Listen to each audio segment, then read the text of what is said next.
Why doesn't God take away all the suffering from the earth? Have you ever asked yourself this question?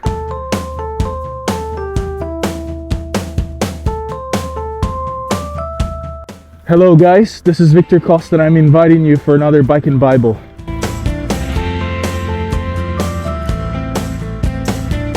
This morning we were just reading Numbers chapter 21, and it says that when the people of Israel rebelled against the Lord, that the Lord sent the fiery serpents as a judgment against the children of Israel. And then when they repented of their sin, and they asked Moses to ask God to remove the serpents.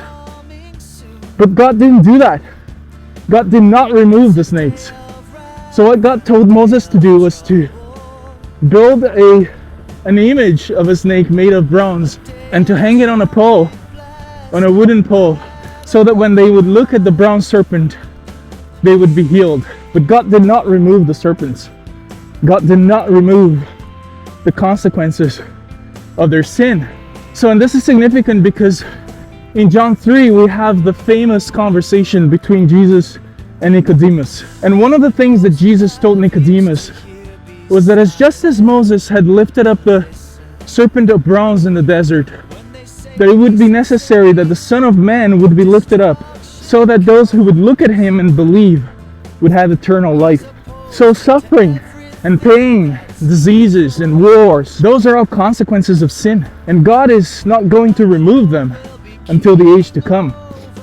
In this age we will have many tribulations. But just as the children of Israel, to be saved, they would have to look on the consequence of their very sin, on the symbol of the judgment that they were suffering. And when we look at the cross, we're looking at the very symbol of our judgment. We deserved the cross. We deserved death. But when we look at the Son of Man hanging on that cross and we believe in him, we're saved. This is what Jesus told Nicodemus. So in the same manner that the people of Israel will be saved from physical death when they looked at the bronze serpent, when we look at the Son of Man hanging on the cross, we are saved from eternal death. And we have in him eternal life, as Jesus said. So the sufferings of this world, the suffering of this age, they're there to remind us of the cross. They're there so that when we're bitten by death, we remind ourselves of the cross. We remind ourselves that we have received eternal life in Jesus, the Messiah. So, have you put your faith in him? Have you put your faith in the cross and in what Jesus has accomplished on the cross?